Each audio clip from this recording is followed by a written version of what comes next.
Welcome to next current. तो दोस्तों स्वागत है आपका हमारे यूट्यूब चैनल पर नेक्स्ट करंट पर, जो कि अभी हम आपके सामने वीडियो लेकर आए हैं इंडियन ज्योग्राफी नोट्स। जो हमारी इंडिया ज्योग्राफी होती है उसके हम नोट्स लेकर आए हैं। अभी हम बेसिक टर्म्स को इंक्लूड करते हुए चल रहे हैं, जिसमें हमने अपनी फर्स्ट वीडियो में ज्योग्राफी क्या होती है, इसकी ब्रांचेस क्या होती हैं, इसके साथ साथ नेक्स्ट वीडियो में हमने कुछ टर्म्स इंक्लूड करी थी, जिसमें हमारा आइलैंड, पेनिनसुला, स्ट्रेट, कुछ ऐसी टर्म थी जो हमने कल इंक्लूड करी थी। आज की वीडियो में कुछ और आपके सामने मोस्ट इम्पॉर्टेंट टर्म्स हम लेकर आए हैं। ऐसे ही 2-3 दिन की वीडियोज़ में आपकी सारी इम्पोर्टेंट टर्म्स जो होंगी वो हम इंक्लूड कर लेंगे। सभी टर्म्सों को ख़त्म करके फिर हम अपने ज्योग्राफी को, मेन कोर्स जो ज्योग्राफी का होता है उसको हम स्टार्ट करेंगे। इन टर्म्स को हम इंक्लूड क्यों कर रहे हैं? क्योंकि कभी कभी इन टर्म्स से भी सिंपल डायरेक्टली एक क्वेश्चन पूछ लिया जाता है। तो चलिए शुरू करते हैं आज का अपना फर्स्ट टर्म। अगर आपने अभी तक हमारे चैनल को सब्सक्राइब नहीं किया है तो आपको वीडियो के नीचे सब्सक्राइब बटन मिलेगा, आप वहां से हमारे चैनल को सब्सक्राइब कीजिए। और दोस्तों नोटिफिकेशन बेल को दबाना ना भूलें, ताकि आपको सभी वीडियो का नोटिफिकेशन मिलता रहे। आप हमसे फेसबुक, इंस्टाग्राम, टेलीग्राम के माध्यम से भी जुड़ सकते हैं। सभी पर आपको सिर्फ सर्च करना है नेक्स्ट करंट 11। आप यहाँ से हमारे जो लोगो है ये, आप इस लोगो को देखेंगे और इस लोगो के माध्यम से, वो हमारा ऑफिशियल चैनल है, तो आप हमसे वहाँ से भी जुड़ सकते हैं। अगर आपको वीडियो में कुछ सजेशन करना हो तो आप वीडियो के कमेंट बॉक्स में हमें सजेस्ट कर सकते हैं। आपके सजेशन पर पूरा ध्यान दिया जाएगा। तो चलिए शुरू करते हैं आज की अपनी फर्स्ट टर्म। फर्स्ट टर्म आती है आपकी एटॉल। एटॉल क्या है? तो दोस्तों देखिए, आपको एक इमेज दिख रही है। इस इमेज में क्या दिख रहा है? यहाँ आपको बीच में वाटर दिख रहा है और इसके बाद ये आपको चारों ओर एक लैंड दिख रही है और फिर इसके चारों ओर एक वाटर दिख रहा है। अब बात करते हैं, हमने कल एक टर्म पढ़ी थी आइलैंड। आइलैंड क्या था? आइलैंड था आपको बीच में एक कोई भी एक लैंड थी और उस लैंड के चारों ओर क्या था? आपका पानी था। मीन ऐसी लैंड जो भी चारों ओर पानी से घिरी हुई है वो आइलैंड था। और पेनिनसुला था आपका ऐसी कोई भी भूमि जो तीन ओर पानी से घिरी हुई हो, वो था आपका पेनिनसुला। लेकिन यहाँ उल्टा हो गया, यहाँ पानी ही आपका किससे घिरा हुआ है? पानी ही आपकी एक लैंड से घिरी हुई है। तो ये क्या है? ये एक आपका ओपन सेंटर है। इसका अगर हम इस सेंटर की बात करें तो ये जो सेंटर है आपका ओपन है और इसके चारों ओर, इस पानी के चारों ओर ये एक लैंड है जो कि इसने चारों तरफ से पानी को घेरा हुआ है। तो इसको ही कहते हैं हम एटोल। इसके बारे में थ्योरेटिकल पढ़ते हैं। A circular coral reef that encloses shallow lagoon and atoll is a circular island often a ring with an open center। तो देखिए वही चीज़ आ गई। ये एक सर्कुलर आइलैंड होता है, जैसे कि हमने कल बात करी थी। ये एक क्या है, जो बीच में, जो कल हमने पढ़ा था कि बीच में एक आपका कोई भी लैंड था, उसके चारों वाटर था, वो क्या था? आइलैंड। इसी तरीके से ये एक लैंड हो गई आपकी, तो ये क्या हो गया? आपका आइलैंड टाइप का हो गया। तो ये क्या है आपका? ये एक सर्कुलर आइलैंड है जो एक रिंग की फॉर्म में है और उसका सेंटर क्या है? ओपन है। अगर आप इस टाइप के स्ट्रक्चर देखेंगे तो वो आपके पैसिफिक ओशियन में मिलती है, जो बिकनी के नाम से, the bikini in the Pacific ocean. तो ये थी आपकी आज की फर्स्ट टर्म। सेकंड पर चलते हैं। आता है आपका नेक्स्ट बायोस्फीयर। बायोस्फीयर क्या होता है? तो दोस्तों बायोस्फीयर होता है हमारा पृथ्वी पर पौधों का और जानवरों का जीवन, the plant and animal life on earth. The biosphere is defined as the area of planet where organism live include the ground and the air.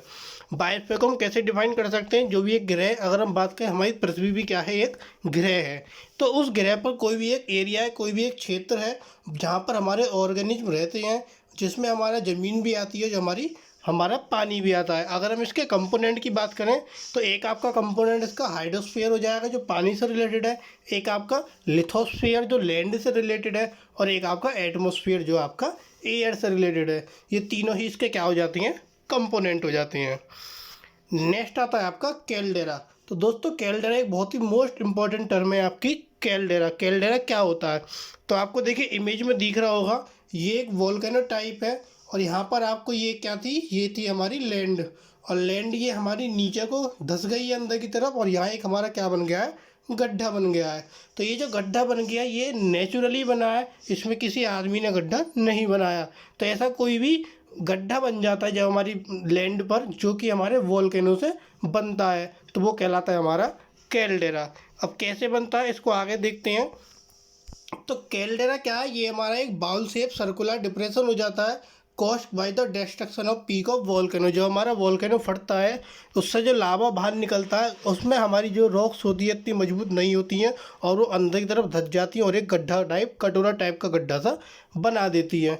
इसका जो एग्जाम्पल है वो है आपका क्रेटर लेक ओरिगोन। ये एक कैल्डेरा है।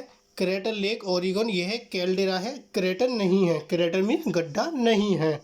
अगर हम इन दोनों के बीच में डिफरेंस की बात करें तो कैल्डेरा जो बनता है ये हमारा इनवर्ड कोलैप्स होता है और जो हमारा क्रेटर बनता है ये हमारा आउटवर्ड कोलैप्स होता है। किसका? रॉक्स का और अदर मटेरियल्स का। क्रेटर आउटवर्ड कोलैप्स हो गया और कैल्डेरा हमारा इनवर्ड कोलैप्स हो गया। नेक्स्ट टर्म आती है आपकी कार्टोग्राम। कार्टोग्राम, यहाँ आपको एक इमेज दिख रही है। इस इमेज में क्या दिख रहा है? कोई एक नक्शा टाइप दिख रहा है और ये जो है किस चीज़ को रिप्रेजेंट कर रहा है? यहाँ पर आपके डिफरेंट डिफरेंट कलर्स दिए हुए हैं और इन कलर्स के बारे में आपको यहाँ पर कोई जानकारी लिखी हुई है। तो ऐसा कोई भी डायग्राम, ऐसा कोई भी नक्शा जो उसमें हमें डिफरेंट डिफरेंट चीज़ों को रिप्रेजेंट करता है वो क्या कहलाता है? हमारा कार्टोग्राम। कार्टोग्राम क्या है आपका? A map that is a diagram use to present statistical information. वही चीज़ आ गई, कोई भी ऐसा नक्शा या डायग्राम जो हमें कोई इन्फॉर्मेशन प्रेजेंट करता है। एक common cartogram shows the countries of world with the size of country represented population. एक अगर हम कॉमन कार्टोग्राम की बात करें तो वो हमें क्या दिखाता है? वो हमें देशों को दिखाता है, पूरे विश्व में जो देश होते हैं with the size of country, उनके साइज के साथ, और रिप्रेजेंट करता है उनकी पॉपुलेशन को।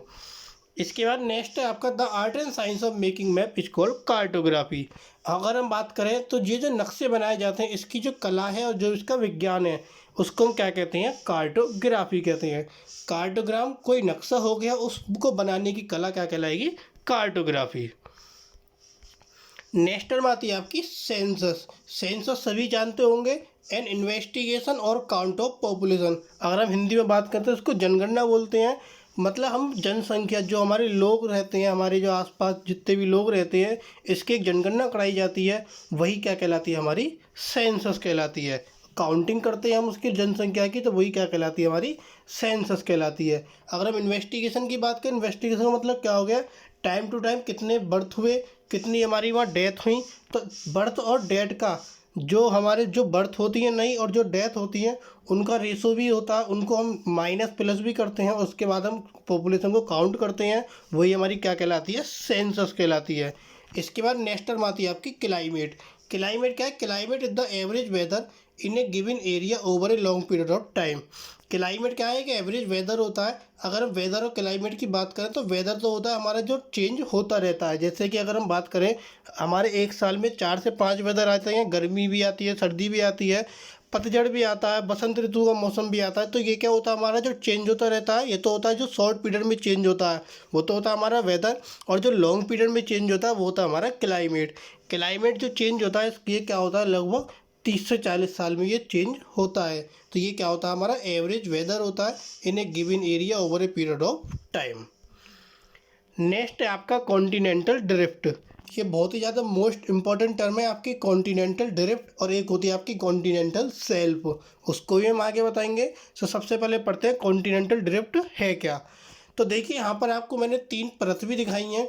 इसमें क्या है? ये तीनों अलग अलग हैं। पहले क्या होता था? पहले हमारी ये पृथ्वी थी इस तरीके की, लगभग 4 मिलियन ईयर्स एगो।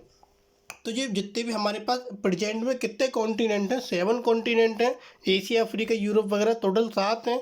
अब ये जो 7 हैं कॉन्टिनेंट, पहले ये सभी आपस में मर्ज थे, एक ही कॉन्टिनेंट था जिसको हम पेंजिया बोलते थे। लेकिन क्या हुआ? समय के साथ साथ यहाँ बीच में इसने समुद्र ने इनको यहाँ से बीच से अलग किया, और अलग करने के बाद में जो ऊपर वाला हिस्सा ये तो बन गया आपका लॉरेशिया, और जो नीचे वाला हिस्सा ये बन गया आपका गोंडवाना। ऊपर वाला हिस्सा लॉरेशिया और नीचे वाला हिस्सा आपका गोंडवाना। तो ये 2 जगह डिवाइड हो गए। इसके बाद और जैसे जैसे जैसे जैसे समय बढ़ता चला गया, सभी कंटिनेंट हमारे अलग होते चले गए, और ये हमारे फिर आज के टाइम में टोटल कितने कॉन्टिनेंट बन गए? 7 कॉन्टिनेंट बन गए, जिसमें साउथ अमेरिका, नॉर्थ अमेरिका, इसके बाद यहाँ का अफ्रीका है, इसके बाद यहाँ आपका अंटार्कटिका है। तो ये ऐसे हमारे अलग अलग कॉन्टिनेंट बन गए। तो ये अलग होने की प्रक्रिया ही हमारी क्या कहलाई? कॉन्टिनेंटल ड्रिफ्ट कहलाई। वही चीज़ यहाँ पर आपकी लिखी हुई है थ्योरी में। इसके बाद नेक्स्ट आता है आपका कॉन्टिनेंटल शेल्फ। कॉन्टिनेंटल शेल्फ होता क्या है, मैं आपको सिंपल सी लैंग्वेज में बताऊं। आप कभी गंगा जी नहाने जाते हैं तो आप देखते हैं कि आप एक लैंड पर हैं जहाँ पर आपका पानी नहीं है। इसके बाद जब आप गंगा जी में एंटर करते हैं तो आप देखते हैं कि जो पानी है, पानी आपका पैरों पे आता है, लेकिन आप फिर भी कहीं ना कहीं खड़े हुए होते हैं। तो जैसे ही आप थोड़े से अंदर एंटर करते हैं, आप थोड़े से और नीचे को हो जाते हैं, पानी का लेवल और बढ़ता है। तो वो जो आपका एरिया होता है जहाँ पर आप खड़े हो पाते हैं पानी के अंदर, वो एरिया कहलाता है आपका कॉन्टिनेंटल शेल्फ। इसको हमने आगे इमेज में दिखाया, इमेज अभी आपको आगे दिखाएंगे। कॉन्टिनेंटल शेल्फ, यही चीज़ यहाँ पर लिखी हुई है। A continental shelf is a portion of continent that is submerge under an area of relatively shallow water known as shelf sea. Image के माध्यम से और अच्छा समझ में आएगा। तो देखिए, मान के चलिए ये कोई भी एक रिवर है, ठीक है, और यहाँ पर आप खड़े हुए हैं। आप जैसे इससे अंदर की तरफ एंटर करते हैं, तो आप जब यहाँ से अंदर एंटर करेंगे, वाटर लेवल आपका यहाँ तक है, और जब आपका वाटर लेवल आपका यहाँ तक है और आपने एंटर करा तो आपके यहाँ पैर डूबते हैं, और यहाँ लेकिन आप कहीं ना कहीं यहाँ खड़े हुए हैं। तो ये जो आपका एरिया कहलाएगा, ये जो आपका एरिया कहलाएगा जिसके ऊपर पानी आ रहा है और आप वहाँ पर खड़े हुए हैं, वो कहलाएगा एरिया आपका कॉन्टिनेंटल शेल्फ। कॉन्टिनेंटल शेल्फ हमारे कई तरीके से बन सकता है। कैसे बन सकता है, अगर मान कर चलिए पानी का बहुत तेज़ बहाव है और वो बहाव आकर आपका एक साथ किसी भी एरिया से टकराता है। मान कर चलिए ये एक एरिया है और पानी का बहाव यहाँ से आया और उसने यहाँ से इसको बहुत हाई प्रेशर करा, और ये आपका जो एरिया था प्रेशर के साथ में ये आपका एरिया ऐसे हो गया। यहाँ की जो मिट्टी थी ये आपकी थोड़ी सी ख़त्म हो गई और ये एक एरिया इस तरीके से बन गया। तो ये वाला जो इतना हिस्सा ये आपका कहलाएगा कॉन्टिनेंटल शेल्फ। और इसके बाद में कॉन्टिनेंटल शेल्फ के बाद में एक संग जो डाउन आता है वो कहलाता है हमारा कॉन्टिनेंटल स्लोप, जिसको हम ढाल बोलते हैं, कॉन्टिनेंटल स्लोप। तो ये थे आपके कॉन्टिनेंटल ड्रिफ्ट और कॉन्टिनेंटल शेल्फ के बारे में। ड्रिफ्ट में क्या हुआ, हमारे सभी कॉन्टिनेंट अलग अलग हो गए, और कॉन्टिनेंटल शेल्फ में क्या हुआ, हम जैसे ही एंटर करते हैं रिवर में तो वो जो हमारा एरिया होता है जहाँ पर हम खड़े हुए होते हैं वो हमारा एरिया कॉन्टिनेंटल शेल्फ कहलाता है। धीरे धीरे जितना हम आगे चलते चले जाते हैं वो एरिया हमारा चलता चला जाता है, एरिया हमारा नीचे तक डाउनवर्ड होता चला जाता है, और एक टाइम ऐसा आता है कि वो हमारा एरिया एक संग स्लोप में पहुँच जाता है। तो जितना एरिया एक संग डाउन होता है वहाँ से पीछे तक का एरिया सब आपका क्या कहलाता है, कॉन्टिनेंटल शेल्फ। नेक्स्ट आता है आपका डेमोग्राफी। डेमोग्राफी किसे कहते हैं, the study of population statistics and trend such as birth death and disease. पीछे हमने बात करी थी इसी तरीके से, वो किस में करी थी, सेंसस में।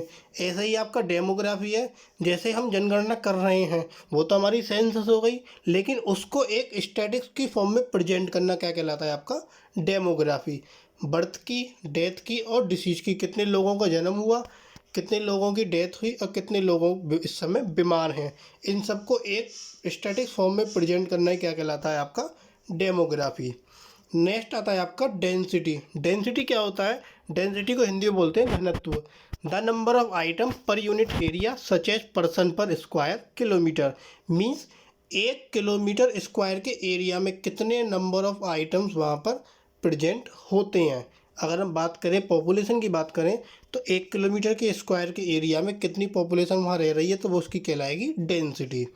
Density is the number of thing which could be people, animals, plants और object in a certain area. वही चीज़ आ गई। डेंसिटी क्या है, नंबर ऑफ थिंग्स होती हैं।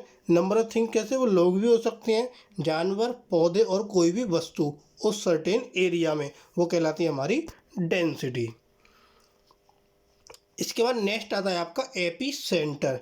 एपी सेंटर आपको कुछ इमेज से समझ में आ रहा होगा। एपी सेंटर क्या है, एपी सेंटर है आपका, यह एक ऐसा पॉइंट होता है, मीन्स सेंटर पॉइंट होता है जहाँ पर आपका अर्थक्वेक का जो झटका होता है वो आपका सबसे ज़्यादा हाई होता है। मीन्स उस अर्थक्वेक का सेंटर जहाँ पर आपका जो उसका भूकंप का जो झटका होता है वो सबसे ज़्यादा हाई प्रेशर से लगता है। तो ये क्या है आपका, यहाँ पर मान के चलिए ये आपको एपी सेंटर दिखाया गया और इसके चारों ओर क्या है, ये भूकंप की तरंगें थी। तो ये जो आपका सेंटर है जहाँ पर भी भूकंप आता है वहाँ पर ये सेंटर आपका चेंज भी हो सकता है। उसका उस भूकंप का जो मेन पॉइंट होता है, जो सेंटर पॉइंट होता है, उस पॉइंट को बोलते हैं हम epicentre. The point on the earth surface directly above the hypocentre where the energy of earthquake is first release. वही बात आ गई, ये हमारा वो पॉइंट होता है जहाँ से भूकंप की जो सबसे पहले जो आपकी एनर्जी होती है, जो ऊर्जा होती है, वो रिलीज होती है। कोई भी चीज़ अगर मान के चलिए, आप एक छोटा सा एग्जाम्पल लेते हैं, आपका एक नदी है, ये आपकी नदी है। अगर हम इस नदी में पत्थर फेंकते हैं, तो ये पत्थर आपने जैसे मान के चलिए यहाँ फेंका, तो जितनी भी इसकी तरंगे होंगी वो इस पत्थर के चारों ओर ऐसे गोल गोल क्या होंगी, फैलती हुई चली जाएंगी। तो ये भी तरंगे इसके चारों ओर फैलती हुई चली जाएंगी। तो जहाँ पर आपका पत्थर गिरा था, कहाँ पर गिरा था, इस पॉइंट पर गिरा था पत्थर, तो ये जो पॉइंट कहलाएगा आपका, ये पॉइंट होगा उसके लिए epicentre. It is a point on earth surface where the effect of sudden movement are felt most strongly. वही बात आ गई कि यह पॉइंट वो होता है हमारी अर्थ की सरफेस पर, पृथ्वी की सतह पर, जहाँ पर उसका प्रभाव सबसे ज़्यादा स्ट्रांग होता है, मजबूत होता है। नेक्स्ट है आपका इक्वेटर। इक्वेटर को हमने शायद पहले भी बताया है। इक्वेटर होती है हमारी इमेजिनरी लाइन, जो कि हमारा 0 डिग्री होता है, और यह इक्वेटर हमारी पृथ्वी को लैटिट्यूड के हिसाब से नॉर्थ और साउथ में, नॉर्दर्न हेमिस्फीयर और साउदर्न हेमिस्फीयर में डिवाइड करती है। यही इक्वेटर लाइन होती है जो उसको डिवाइड करती है। और इस इक्वेटर लाइन की लेंथ कितनी होती है? इस इक्वेटर लाइन की लेंथ होती है आपकी 40,075 किलोमीटर। ये जो आपकी होती है, अगर हम बात करें इसकी इक्वेटर की, ये आपका एक अर्थ है या ग्लोब मान लो, और इसके चारों ओर ये इक्वेटर की लाइन ऐसे घूम के पीछे से चारों ओर से आएगी, तो ये एक हो गया उसके लिए सरकमफ्रेंस हो गया। तो जब ये आपका सरकमफ्रेंस हो गया, तो ये आपके टोटल इसकी लेंथ होती है 40,075 किलोमीटर।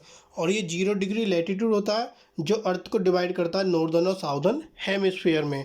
ये भी बताया था, ये एक इमेजिनरी प्लेटनरी लाइन होती है। नेक्स्ट है आपका इक्विनोक्स। इक्विनोक्स क्या होता है? तो देखिए, ये आपकी अर्थ है, अर्थ में आपको इक्वेटर दिखाया गया है। इसके बाद 23.5 डिग्री पर होता है आपका ट्रॉपिक ऑफ कैंसर नॉर्थ में, साउथ में होता है आपका 23.5 डिग्री पर ही ट्रॉपिक ऑफ कैप्रिकॉर्न। इसके बाद अप्रोक्स 66.5 पर होता है आपका आर्कटिक सर्कल, और साउथ में होता है आपका अंटार्कटिक सर्कल। तो जब आपकी सूर्य की किरण, ये सन रे हैं, जब आपकी सूर्य की किरण डायरेक्टली इक्वेटर पर पड़ती हैं, ये नहीं आएंगी यहाँ पर, केवल सूर्य की किरण किस पर पड़ेंगी? डायरेक्टली इक्वेटर पर पड़ती हैं। तो वो जो आपके डायरेक्टली इक्वेटर पर पड़ती हैं, उस दिन आपके दिन और रात दोनों क्या होते हैं? बराबर होते हैं। जितने घंटे का दिन होता है, इतने ही घंटे की रात होती है। और ऐसा जो संयोग होता है वो आपका 22 मार्च और 23 सितंबर को होता, 20 मार्च और 23 सितंबर को होता है। ये डेट 1-2 दिन आगे पीछे भी हो सकती हैं, ऐसा नहीं है कि 20 मार्च 23 सितंबर फिक्स हैं, इनके आसपास की ही डेट होती है। तो देखिए, the beginning of autumn and spring the 2 day each year when the sun is directly overhead at the equator. वही बात आ गई, पूरे साल में 2 ही दिन होते हैं, एक ऑटम और एक स्प्रिंग के दिन होते हैं, जब ये इनकी शुरुआत होती है। उस दिन की बात होती है जब इक्वेटर पर हमारा सूर्य की जो किरण है वो डायरेक्टली पड़ती है। और ये जो 2 दिन होते हैं, वो 2 दिन कौन से हैं आपके? अराउंड 20 मार्च और 23 सितंबर के आसपास के वो दिन होते हैं। और इस दिन क्या होता है? इस दिन आपके दिन और रात क्या होते हैं? बराबर होते हैं। तो उसको बोलते हैं हम इक्विनोक्स। तो ये थे आपके आज के कुछ इम्पोर्टेंट बेसिक टर्म्स जो कि ज्योग्राफी में इंक्लूड करी जाती हैं। अगर ये इम्पोर्टेंट टर्म्स आपने अच्छे से समझ ली, आप इनको 1 बार 2 बार 3 बार रिवाइज कीजिए। रिवाइज करने से एक बार ये इम्पोर्टेंट टर्म आपको समझ में आ जाएंगी, तो आपको इन इम्पोर्टेंट टर्म्स से रिलेटेड जो भी आगे को कन्फ्यूजन होगा, वो कन्फ्यूजन नहीं क्रिएट होगा। और ये इम्पोर्टेंट टर्म्स आपकी बार बार कहीं ना कहीं बीच बीच में आती रहती हैं। कभी कभी कोई एक आपको इमेज भी दिखाई जा सकती है, उस इमेज के दिखाने से पूछा जा सकता है कि ये किस चीज़ की इमेज रिप्रेजेंट करती है।